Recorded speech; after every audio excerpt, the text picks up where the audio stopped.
मैं जहां नौकरी करता था उस होटल में एक खुफिया कमरा था। खुफिया इसलिए कह रहा हूं क्योंकि हम जैसे लोगों का वहां पर जाना मना था। अगर हम गलती से वहां चले भी जाते तो हमें कोई ना कोई बंदा वहां से वापस आने का इशारा करता और दूसरी बार वहां जाने से सख्ती से मना कर दिया जाता। इस बात से हमें कोई ऐतराज नहीं था क्योंकि हमारा काम तो होटल में ड्यूटी देना था। मगर फिर भी एक शख्स इंसान के दिमाग में उभरता है। आज भी रोज की तरह मैंने देखा कि वेटर अमित उसी कमरे की तरफ जा रहा है। मेरा दिल किया कि मैं उसका पीछा करूं, उसके साथ जाकर देखूं कि आखिर इस कमरे में ऐसा क्या है कि वहां पर आम वेटर्स का जाना मना है। यही सोचकर मैं अमित के पीछे हो लिया। वो ऑर्डर के मुताबिक उसी कमरे की तरफ रुख किए आगे बढ़ा जा रहा था। मैं उसके पीछे पीछे उसके नक्शे कदम पर चलते आगे बढ़ रहा था। तभी उसने पीछे मुड़कर मुझे देखा और सख्त नजरों से मुझे घूर कर बोला, अपनी जान के दुश्मन क्यों बने हो? इस कमरे में कुछ ही लोगों को जाने की इजाजत है। भगवान के लिए यहाँ से चले जाओ, वरना मुझ पर भी इल्जाम आएगा कि मैं तुम्हें अपने साथ वहां लेकर जा रहा था। उसकी बात सुनकर मैं शर्मिंदा हो गया। वैसे भी मेरा इस कमरे से कोई वास्ता नहीं था। मैं वापस आ गया। काउंटर पर बैठा मैं यही सोच रहा था कि आखिर इस कमरे में ऐसा क्या होता है। तभी बाहर आकर एक खूबसूरत काली सी कार आकर रुकी। मेरी नजरें कार की तरफ ही टिक गई क्योंकि ये कार बहुत ही खूबसूरत थी। कार का दरवाजा खुला और एक लड़की बड़ी शान से चलती हुई होटल के अंदर दाखिल हो गई। मैं लड़की की खूबसूरती देखकर हैरान रह गया था। वो बेइंतहा खूबसूरत लड़की थी और उसके चेहरे पर कोई दाग न था, मानो वो बेदाग चांद थी। मैं उस पर नजरें जमाए बैठा ही था कि एक ग्राहक का ऑर्डर आया। मैं ऑर्डर लेने लगा, तभी वो लड़की उसी कमरे की तरफ जाती दिखाई दी। मेरा दिल बुझ सा गया। पास बैठे दोस्त से मैंने कान में आहिस्ता से कहा, ये लड़की इस कमरे की तरफ जा रही है जहां हमारा जाना मना है। तुम क्या कहते हो कि ये लड़की यहाँ क्यों आई है? मेरी बात पर अमित सोच में पड़ गया। यार, तुम आजकल की लड़की को जानते नहीं हो, पैसे और मतलब के खातिर कुछ भी करने को तैयार हो जाती है। ये लड़की भी उन्हीं लड़कियों में से एक होगी।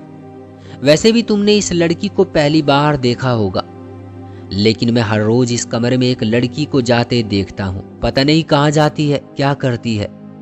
फिर मैं उस लड़की का इंतजार करने लगा जो उस कमरे में गई थी। उसके वापस आने पर उसका दीदार हो जाना मेरे लिए खुशकिस्मती से कम नहीं था।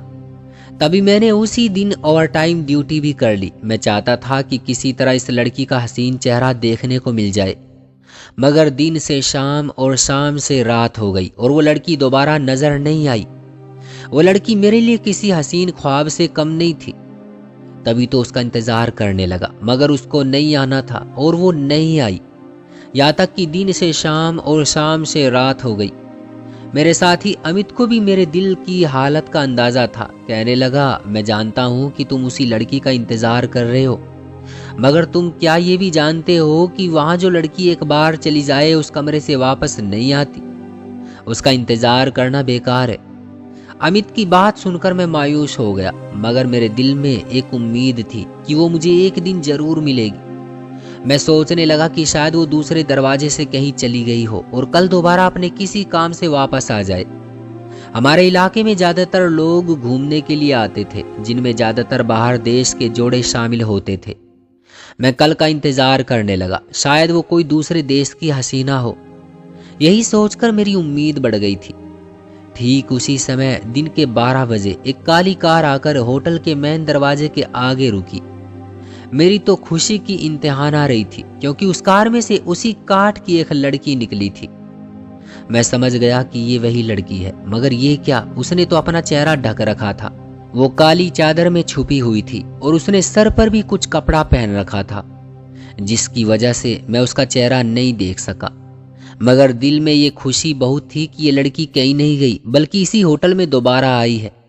मैंने अमित को भी उसकी तरफ देखने को कहा। वो कहने लगा कि तुम्हें गलतफहमी हुई है, ये कोई और लड़की भी हो सकती है।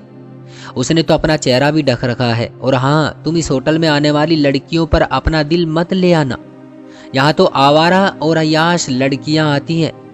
तुम तो एक शरीफ घराने के लड़के हो। अमित की बातें मेरा दिल काटती थी, मगर वो सही कहता था। भला एक होटल के कमरे में एक अकेली लड़की का क्या काम।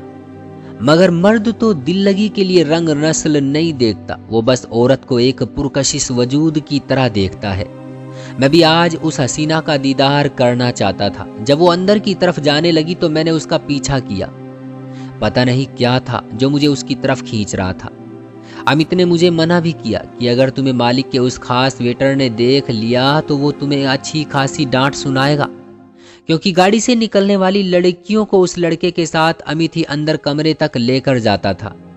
पर उस दिन मुझसे सब्र नहीं हुआ। मैं उस लड़की के पीछे पीछे चल पड़ा।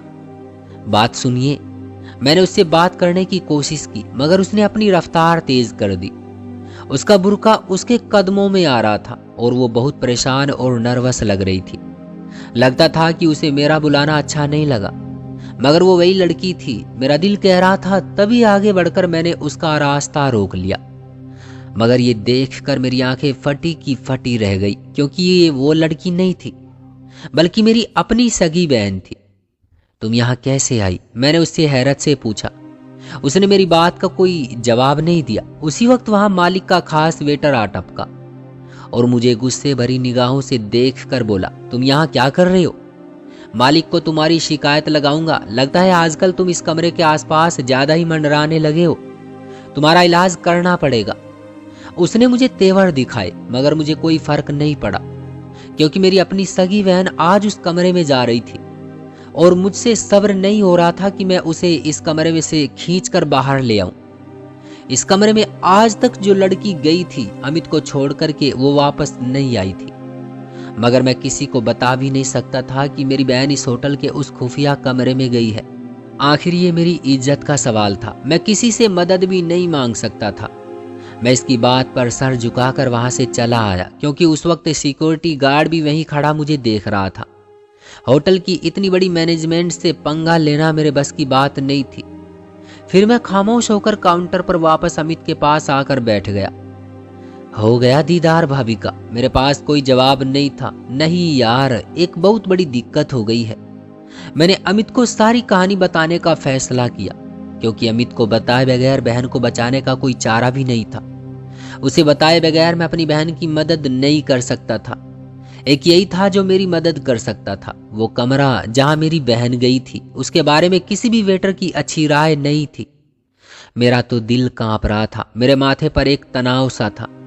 मैं अपनी बहन के बारे में सोच सोच कर ही कांप रहा था कि आखिर मेरी बहन के साथ उस बंद कमरे में क्या हो रहा होगा।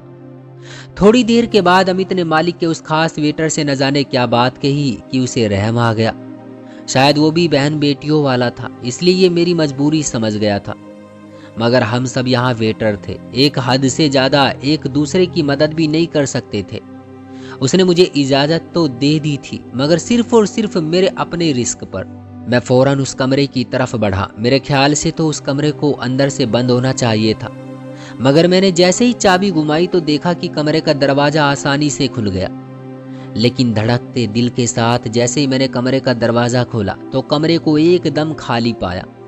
कमरे में मौजूद मखमली पर्दे सर सर कर रहे थे और इस कमरे में किसी तरह की कोई हरकत नहीं थी। मुझे बहुत अजीब सा लगा। अभी तो मेरी बहन इस कमरे में आई थी, अभी के अभी वो कहाँ चली गई? यही सोच सोच कर मेरा दिमाग खराब हो रहा था। साथ ही लगे अटैच बाथरूम को भी अच्छी तरह देख लिया। बेड के नीचे भी झांक कर देखा। अलमारियों तक को खंगाल डाला, मगर मेरी बहन कहीं नहीं थी। होती तो मिलती। परेशानी की वजह से मुझे समझ नहीं आ रहा था कि क्या करूं। इतने में बाहर से किसी के कदमों की आवाज सुनाई दी। ये वही लड़का था जो मुझे बाहर आने का इशारा कर रहा था। मजबूरन मैं फौरन उस कमरे से बाहर निकला। बाहर निकलते ही मैंने उस लड़के से पूछा, तुम इस कमरे में क्या करने आते थे? ये कमरा तो खाली है, इसमें तो कोई नहीं है। मैं तो यहाँ शरबत देने आता था।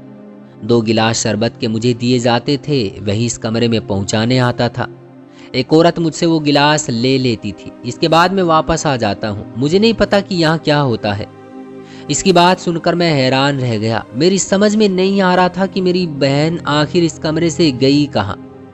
इससे पहले कि हम वहां से अपने कदम हटाते, मुझे कमरे की कालीन में कुछ हरकत सी महसूस हुई।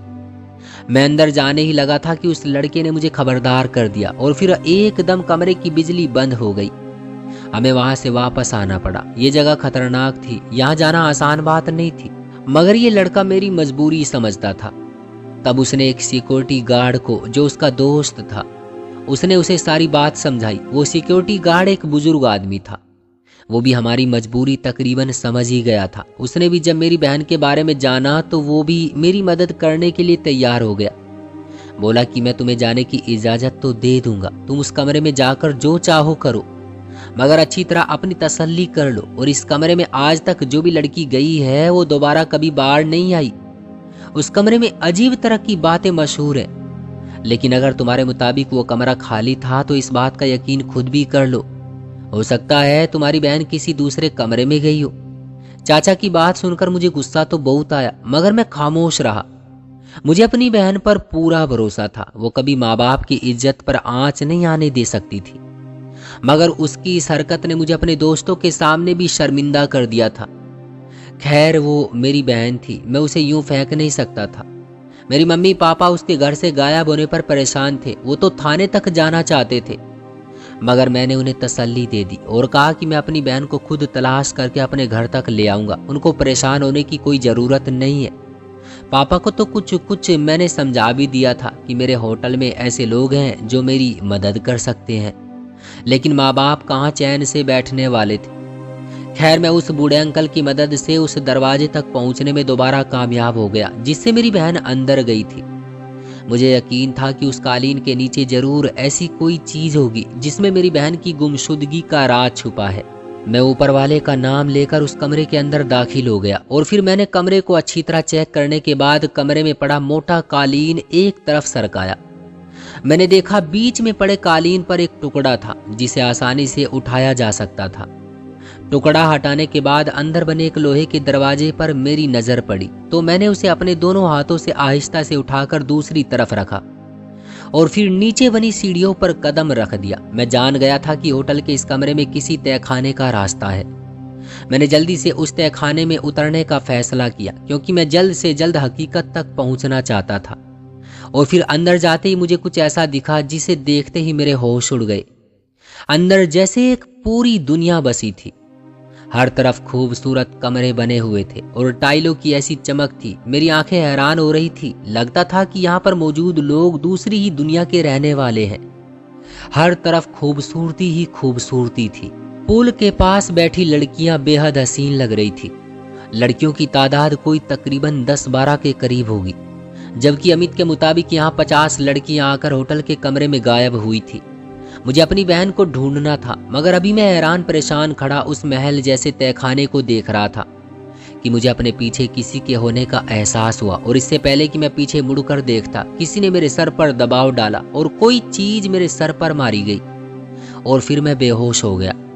जब मेरी आंख खुली तो कई घंटे गुजर चुके थे, मगर मेरी खुशकिस्मती थी कि मैंने अपने सामने उसी सिक्योरिटी गार्ड को पाया जिससे कुछ देर पहले ही मेरी मुलाकात हुई थी।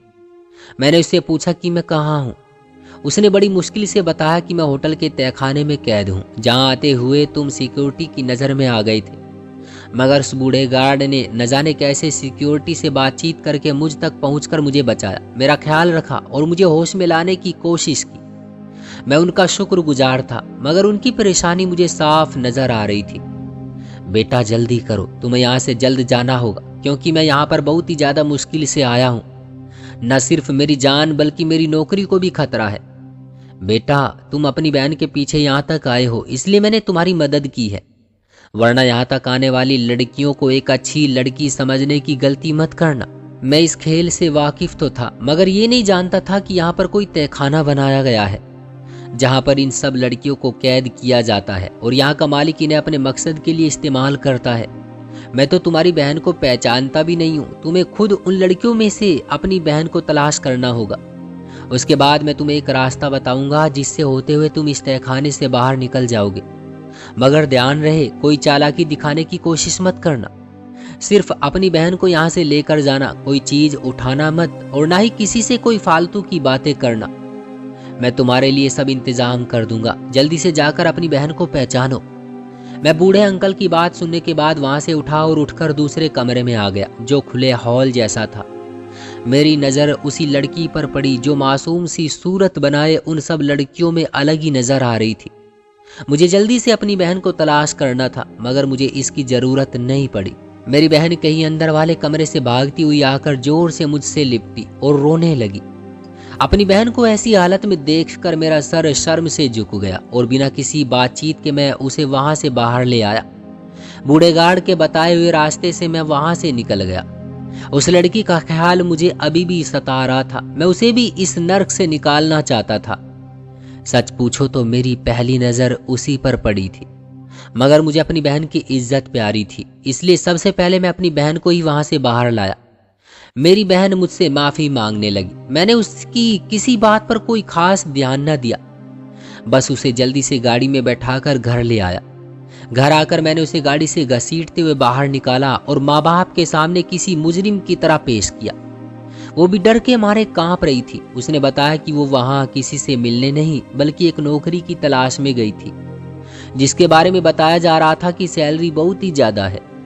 मेरी बहन मेरी मदद करना चाहती थी, मेरा बोझ कम करना चाहती थी, इसलिए उसने एक कदम उठाया। वो जानती थी कि मैं इस होटल में पहले से ही जॉब करता हूँ, इसलिए उसे यहाँ के लोगों पर भरोसा भी था, क्योंकि मैं घर में अपने बॉस, अपने मैनेजमेंट की हमेशा तारीफ किया करता था।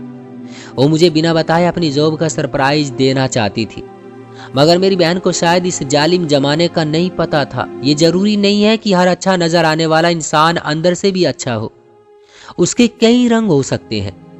हम सब शुक्रगुजार थे कि मेरी बहन एक बड़े हादसे का शिकार होने से बच गई। मैंने अमित और उसके दोस्त और सिक्योरिटी गार्ड से दोबारा बात की कि इस खुफिया तहखाने को पुलिस की मदद से उन जुर्मों और बुराइयों का अड्डा बनने से रोका जाए जो ना निकलने वाली दलदल की तरह था, मगर वो मुझसे यही कहकर मुझे खामोश करवा देते कि इस देश का इंसाफ भी बिका हुआ है। अगर तुम ये कोशिश करोगे तो अपनी भी जान से जाओगे, जो हुआ उसे भूल जाओ। मगर मैं आज तक उस हसीना का चेहरा भुला नहीं सका जिसे मैंने पहले दिन उस होटल के दरवाजे से अंदर आते देखा था। मैं अपनी बहन की इज्जत बचाने में तो कामयाब हो गया, मगर अपनी मोहब्बत हार कर हमेशा के लिए खुद को हारा हुआ महसूस कर रहा हूँ, और आज भी मैं खुद को उस लड़की का मुजरिम समझता हूँ। दोस्तों, क्या ख्याल है आपका इस कहानी के बारे में? कमेंट करके हमें जरूर बताइएगा। वीडियो को लाइक और चैनल को सब्सक्राइब करना मत भूलिएगा।